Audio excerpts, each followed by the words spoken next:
Պարոն նախագահ, ես իմ գործիքերից նախապես ներողություն եմ խնդրում, երկու հարց ունեմ, մեկը քաղաքական, մյուսը իրավական, ձեր հետագա ճակատագրի հետ կապված։ Սկսեմ քաղաքականից։ Քաղաքական դաշտում տարբեր գործիչներ, վերլուծաբաններ, այդ թվում եւ ազատ կարծիք արտահայտելու համար բանտարկված Միքայել Սրբազանը հայտարարել էր, որ նախկին նախագահները չպետք է մասնակցեն ընտրություններին, պետք է դուրս գան քաղաքականությունից, որպեսզի Նիկոլ Փաշինյանին հաղթելու շանսերը մեծանան։ Ինձ հետաքրքիր է մտածել եք երբևէ այն մասին, հնարավոր է հանուն Փաշինյանի նկատմամբ հաղթանակի դուք դուրս գաք քաղաքականությունից։ Իսկ ձեր ազնական կարծիք ո՞նց է Միքայել Սրբազանից մի քիչ բան անենք։ Հետաքրքիր է։ Իրավունք չունեք ասելու։ Չէ, դուք ուղղակի բանը, ասենց պասը տալիս եք Միքայել Սրբազանին, դրա համար հայտարարել է պարոն նախագահ։ Այդ թվում նաև բազմաթիվ քաղաքական գործիչներ։ Դրա համար հողում եմ անում իրենց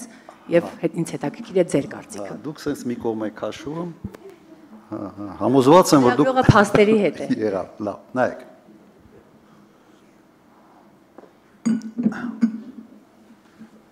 Ես ուրիշ նախագահների անունից իրավունք չունեմ խոսալու եւ չեմ ուզում խոսալ։ Հիմա ինչ վերաբերում է կոնկրետ ինձ։ Կարծում եմ 21 թվականի ընտրությունները ցույց տվեցին, որ ես ունեմ ինչ որ չափի ազդեցություն եւ ինչ որ մի զանգվածի, որի չափի մասին չեմ ուզում խոսալ, կոնսոլիդացման հնարավորություն։ Հիմա պատկերացրեք 21 թվականին ես էլ չմասնակցեի։ Ունենք օրինակը 18 թվականի ընտրությունների դեկտեմբերին։ Հիշում եք։ Մի հատ նայեք ինչ արդյունքներ է եղել։ Եվ ավելի լավ խորհրդարան մենք ունեինք, թե ավելի վատ։ Բավարար է իմ մասնակցության ձայները, ոչ բավարար չի։ Կուզենայինք, որ եւս այլ ուժեր ստեղծվեն, որոնց հետ համագործակցությունը կբերի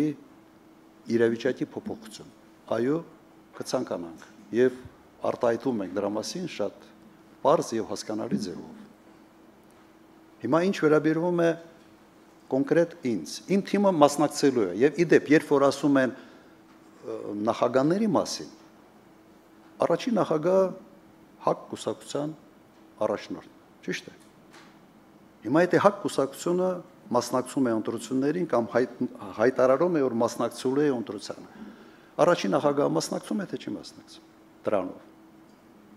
Հանրապետական կուսակցության առաջնորդը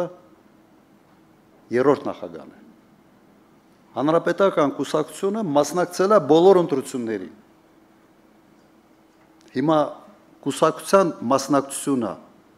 նշանակում է առաջնորդի մասնակցություն, թե չի նշանակում։ Իհարկե, ոչ մեկը չգիտի այդ դեմքի մասին, հա, եւ հատկապես երբ որ քարոզարշավը սկսում ես դու անել։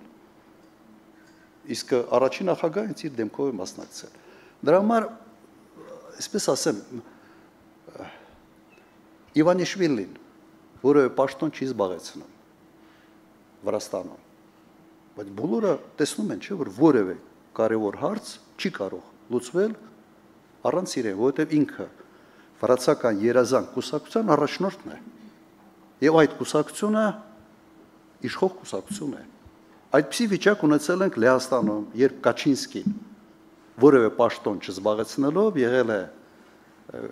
իշխող կուսակցության ղեկավարը։ Հիմա ինչն է ավելի լավ։ Դու չերևաս անձամբ քո դեմքով, բայց բոլոր որոշումները կայացնողը լինես, թե դու հենց քո դեմքով երևաս եւ ասես ես այս մասկիրովկան չեմ անում։ Ինչն է ավելի լավ։ Շատ պարզ, ուղղակի այդ հարցին մնալ կուսակցության ղեկավար, ասել ես չեմ մասնակցում կամ կուսակցությունը ասում է ինքը չի մասնակցում, բա ո՞վ է մասնակցում։